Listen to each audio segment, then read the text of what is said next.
This is Theater Talk. I'm Susan Haskins. I have seen a great deal of theater this season, and the absolute most wonderful experience I have had is watching the two performances of our guests here on Theater Talk. To introduce them, my co-host, Michael Riedel of the New York Post. I agree completely with Susan. These are two of the most extraordinary performances you are going to see in the theater right now. They are being given by Alan Bates and Frank Langella in a very, very fine play by Turgenev called Fortune's Fool at the Music Box Theater. And we're very delighted to have Alan Bates and Frank Langella on Theater Talk. Thank you. Gentlemen, welcome. Mm-hmm.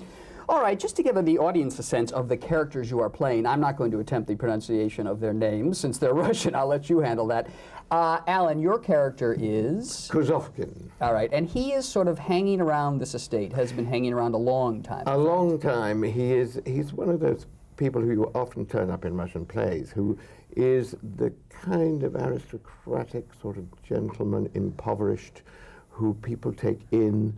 They are often relatives. In this case, he's not a relative of the house, but he's just lived there, and he's become a kind of fixture and, as the title says, superficially anyway, a fool. Someone to just be there to help, to amuse, to, you know. Anyway, that's who he is, and he's at once an innocent and a teller of truth, and he's also somewhere quite bitter. But it's never on the surface, and he never shows it, and it takes an awful lot. Right. Of drinking. Well, of drinking, certainly, but it takes an awful lot of just,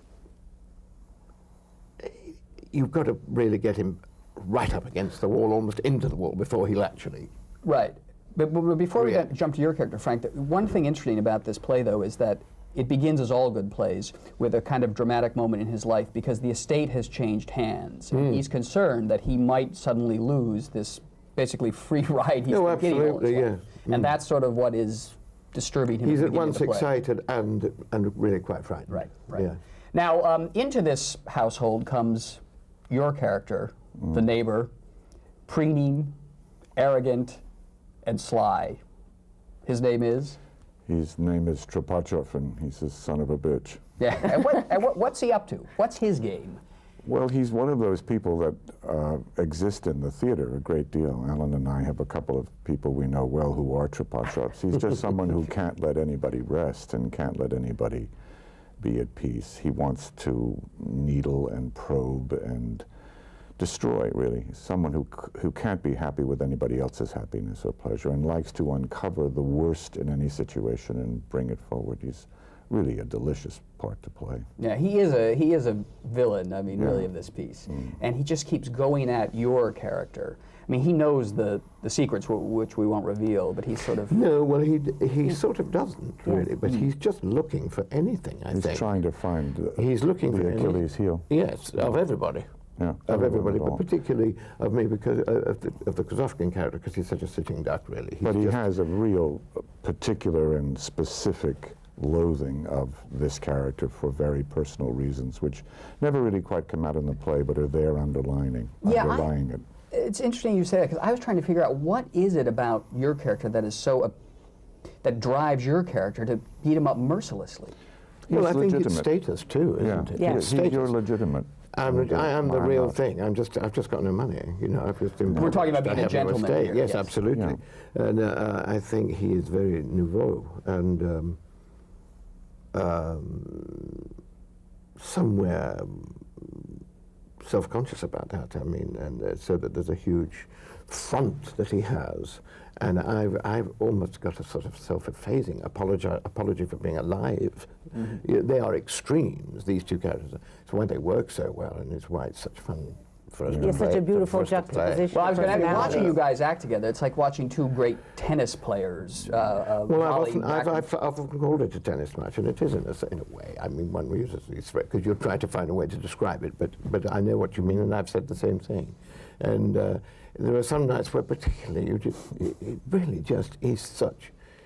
It's a pleasure to do it with when we both think each other's quite good, you see. So There's no rival. No. We think we've both got a handle on the parts. And So also, we're able to do but it. there's a very healthy rivalry, the kind of rivalry you should always have and you don't often have, which is both of us understand the greater the other one is, the greater we can be. You know, I feel very much privileged to be with Alan because I know he just goes off in flights of fancy and he takes me with him, and I It's think the good that we reverse both happens. have that thing of being within a very strong framework. Thank you, Mr. Turgenev, and thank you, Arthur Penn. We have got, and indeed Mike Bolton, who adapted it, we've got this framework within which we are free, and we are able to just play it afresh each night, because we don't expect each other to be rigidly as we were the night before. It's the greatest gift Arthur Penn has given this production and given the two of us is, if you come to Arthur and say exactly how do you want this to be, or in what way do you want it to be, he says, oh, I don't know, let me see what you got. And then Alan and I will go out there and try something new, and he'll say, gee, I like that very much. Oh, should we keep it? No, try something else. So that it enables the two of us to be within a framework and a shape, but to still have a kind of organic moment-to-moment truth. And our performance has really changed dramatically night to night, related to the audiences as well, because some audiences come in very primed for the humor, and others don't. So it creates a different. Do you level. guys do different things without telling each other, just to Yes. sort of like, you know, play around a little bit, see if we're you not can talking, fool we're around not- with each other? on Yes, stage and we're a little? not really talking major things. They're just things that happen. They're organic. They're of the moment, and we can see what's happening. It doesn't only apply to us. I mean, it's the whole company. Because company. you see, Arthur does. He has. There's a system which I've never done before, which I think is terrific, where we will read the scene, you will perhaps even read it 2 or 3 times when you move it, and then you say, okay, script's down, you don't know it at all. You say, now just let's do it again, remembering what you can, and say in your own words, now play the scene, before you've even attempted to learn it, so that really breaks down an awful lot of barriers and makes people very free. There's also something we started to talk about. This is an era, this is 1850, this is a time when things like being a gentleman or being nouveau riche mattered tremendously. Yes. It was life or death. In the 21st century now, in America, these things aren't as important, you know.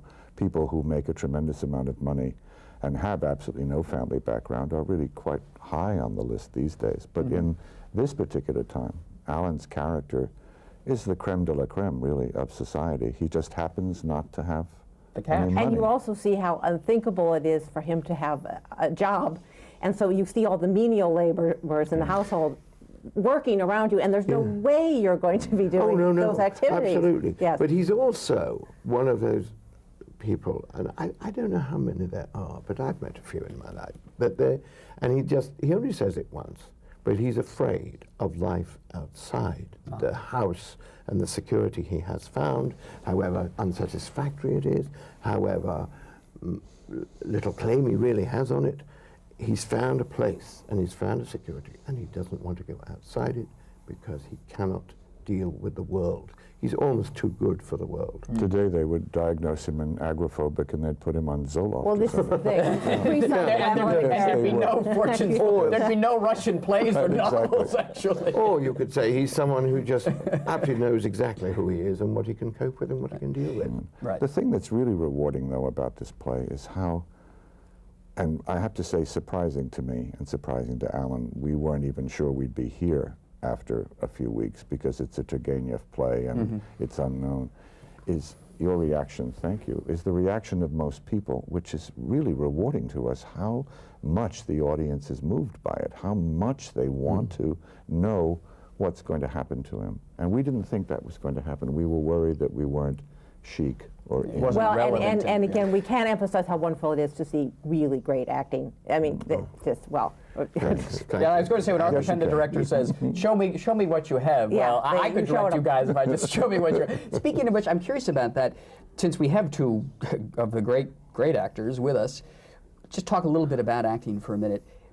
Can acting be taught? I mean, going to Juilliard, going to Yale, places like that, is this the way to become an actor, or is the way to No. become an actor just to join a company and do it? You can be guided, you can be helped, you can be directed, you can be, good teachers can see if you're floundering, if you're talented but floundering, people can, And you can be harmed, hugely too. helped. You can be harmed, but you can, well, it can sort you out a bit, but it can't teach you. You can do it or you can't. It is just a sort of intrinsic thing, which you just, I don't know what it is. I find myself nobody talking knows about why. acting, and you can't really talk about it except it's a desire to sort of enter someone else's skin and believe it yourself to a degree where other people will believe it. And you were shaking your head. You don't think it can be? You really? can't teach it, and nobody knows why people can do it. We don't know why, and I don't think you should. I don't. It's a combination of craft, skill, inspiration, neuroses, your childhood, your desire, Yes, I would think. your desire to be seen, and keeping at all costs. And this is a cliche, but it's true. Keeping at all costs the child in you alive, because if you don't. I mean, really, we go to a theater every day and we dress up in period clothes and we go out and I flounce and he weeps, and you have to be children to want to do that. The best part of being a child, I don't mean neurotically. It is, of course, it is, you are pretending, and these are sort of awful words in a way to a lot of people who get really into You're the pretending, I'm not pretending. That character is really. What is it? It's just, I didn't know he was just, pretending. look, I'm this person, and a part sort of takes you over in a way, and you don't really know why it's taken you over or when it's taken you over, and so therefore you don't know how you do it. But does that happens? That you're really cooking when all of a sudden the character has taken on a life of its own in yourself? It can take you a bit by surprise, and you find yourself physicalizing something which you haven't planned to do. Taking a physical. You have to be very, very open to chance and accident in acting. You really have to allow yourself to be open enough to what I call the lucky accident, which is a prop falling over in the middle of a speech it never did before, or a piece of costume you hadn't expected, or the way in which Alan will suddenly throw a speech at me that enables me and inspires me to do a whole other thing. And the difficulty with young actors is sort of trying to tell them that there is no right in acting. There's only the search and going for the truth of it every moment. It's that the truth night. and the trick of the moment, really. I mean, That's interesting. But everything you say sounds as if you know, and you don't. No, we don't know. So you end that's up the sounding best part. pretentious. But when you end up sounding as if you've really got the answer. And you don't have a clue what's going on. Right? Well, it's like when they ask actors in interviews, why did you choose to do this part of this film? Often because you needed to work. The or work, something. right. There isn't Work a is the rhyme great or, inspiration. Yes, there isn't a rhyme or reason to acting, really.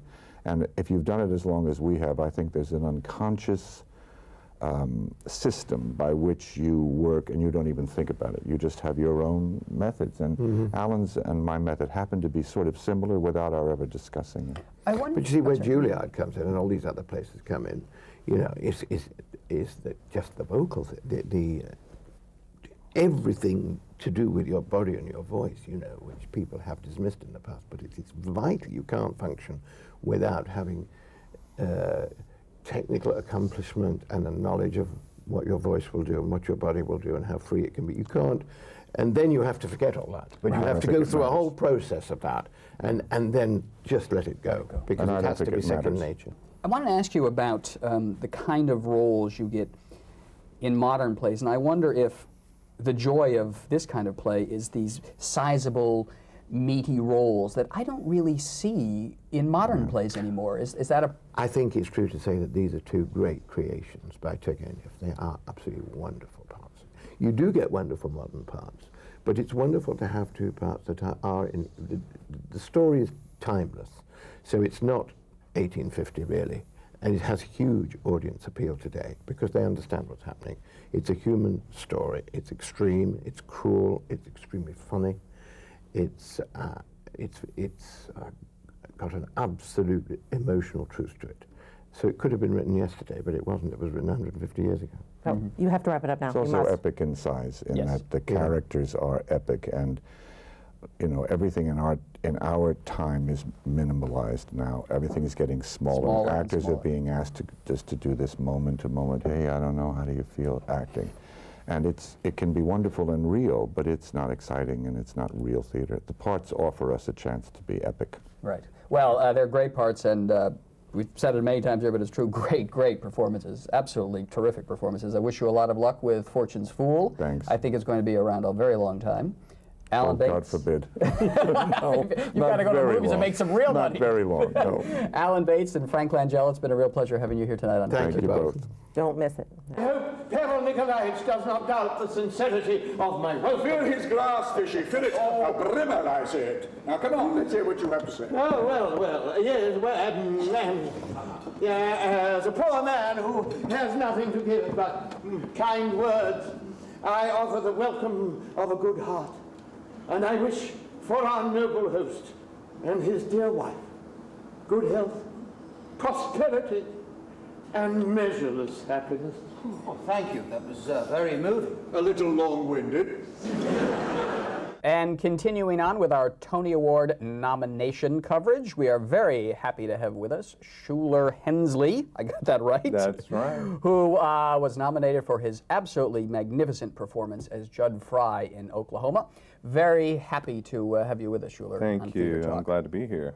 Now, this performance has been sort of a long time in the making. You started, what, almost 5 or 6 years ago in London with the show? Yeah, we started in '98, and we had the same rehearsal process. You know, we had about 6 weeks rehearsal time. Yeah, so he's been with me for quite a few years now. He's sort of in the background. How do they find you? That's one of those situations where you think it's just destiny, because I was actually doing Phantom in Phantom of the Opera in Hamburg, in German, and my wife is British, so on our way back to New York, we decided to stop in London and see her family, and at that time, that's when Oklahoma was auditioning. So And you just went to... I got an agent, because I'm from New York. I know you need the agent, so I got an agent and went to the audition. What did you sing at your audition for Trevor Nunn and Susan Stroman? And You know, what was interesting is Trevor, I did a monologue initially. They didn't really want to hear the song, so I did a monologue, and then when I finally sang, it was something like Mariah. Now, you're an opera singer, though, by training, right? I trained classically, yeah, and did a number of operas in school, but my mom is a ballet director, so I have this idea in me that classical training is the best foundation for anything you do. So I wanted to get a classical background in voice. Do you find, having performed a lot of opera roles, that this character, Jud Fry, in a musical compares favorably to the big operatic characters? Is it written on that kind of a grand level? I think not so. I think there's the music, the actual song "Lonely Room" is an extraordinary piece of music, in that it is more of a classical nature than the other songs in the show. But it's very interesting because I think the character who sings it, Jud, is exactly opposite of that classical style. So it's a very interesting way to get into the song. So I try to play it as far from, like an opera role as I could. Well, that's interesting. One of the things that I found interesting in your performance is that Jud is often seen as sort of the villain of the piece, and yet you managed to make him really rather sad and elicit some sympathy for him from the audience. Is that a deliberate working out of the character on your part? It's all part of the acting classes and my education as an actor is to take a character that's normally seen very clearly as a villain or a psychopath. I think they never see themselves as that. So to start with, this is a guy who believes what he believes is right and everyone else is wrong. It sort of changes the idea of just playing him as a villain. And plus the song, which, a lot of us have memories of this show strictly from the film, which Lonely Room is cut. Yes. And it's the only moment in the show that the audience gets to see a human side to this character. And That he is lonely. that he's lonely, that he wants everything we all want. He wants to be loved and cared for. So, there's a lot in the text and in the song itself that leads me to believe that there's some good qualities to him. This production is interesting because it really tries to get at the sexuality of these three young people, Laurie, Curly, and Jud. And I remember thinking when you lose the picnic basket scene to Curly, I thought, I wonder if maybe she might be better off with Jud, because Curly, you think, when he's done with her, he's moving on to the next town. He's going to pick up the next girl. And you think Jud actually might be the guy who would make a home for her and look after her and take care of her. Work the farm, be there every day. Yeah, it's interesting because when we started the rehearsal, Trevor Nunn is extraordinary at research, and we did a lot of research, and the ages of these characters. Laurie is a girl coming into womanhood, and that whole experience of beginning to notice men, and Curly being a cowboy, which means he's gone for months at a time. So the only male contact for Laurie day in and day out is Jud. So I think there's a lot of undercurrents with... Well, there is some sexual attraction she has for him, though. Absolutely. I mean, in some ways, he represents kind of a raw, dark sexuality that is bubbling up inside of her. You get that from the Dream Ballet, where she's thinking of you. Exactly. Very interesting. How does this production on Broadway, how is it different from the London production, do you think? I mean, having been inside so close to both of them. Yeah, well... It's not a replica. It's not just... It's not, and it could never really be, I think even if there was a complete... if Hugh Jackman from London had come over. It was a moment in time, as far as the London production, that was... I feel like my interpretation of Jud has changed just based on the time that is...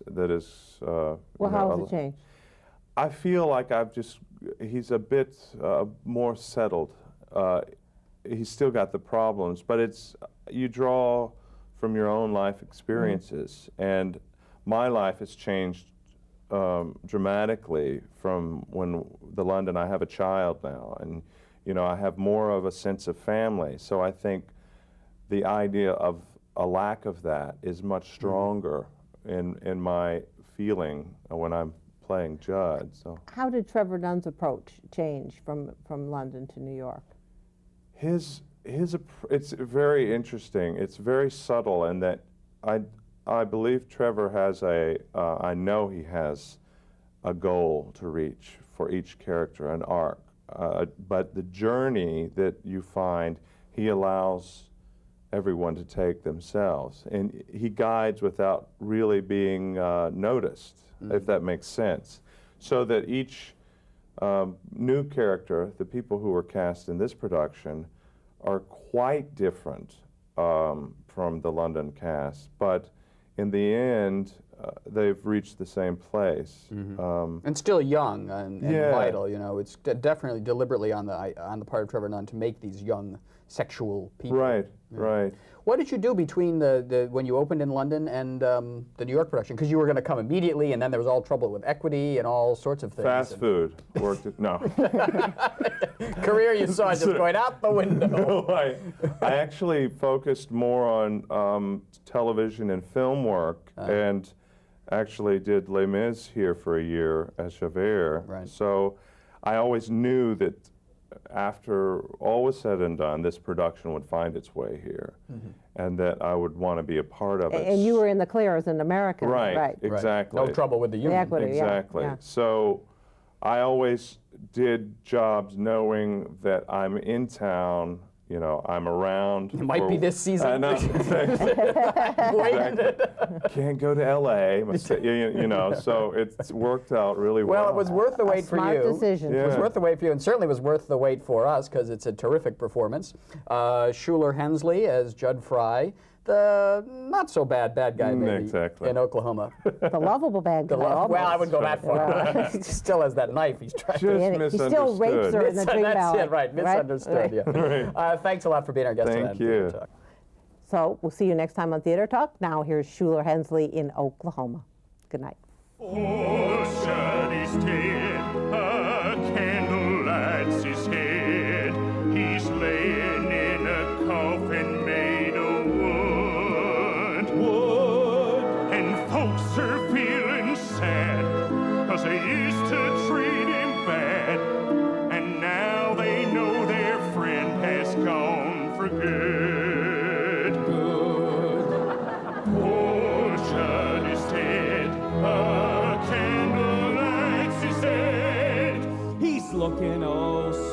sturdy and so nice. He looks like he's asleep. It's a shame that he won't keep, but it's summer and we're running out of ice. Theater Talk is made possible in part by the Friedrich Loewe Foundation, the Corey and Bob Dinelli Charitable Fund, the Eleanor Naylor Dana Charitable Trust, the Alan S. Gordon Foundation, and public funds from the New York State Council on the Arts, a state agency. Playbill Online is the official website of Theater Talk and the home of the Playbill Club, providing information and opportunities for theater lovers.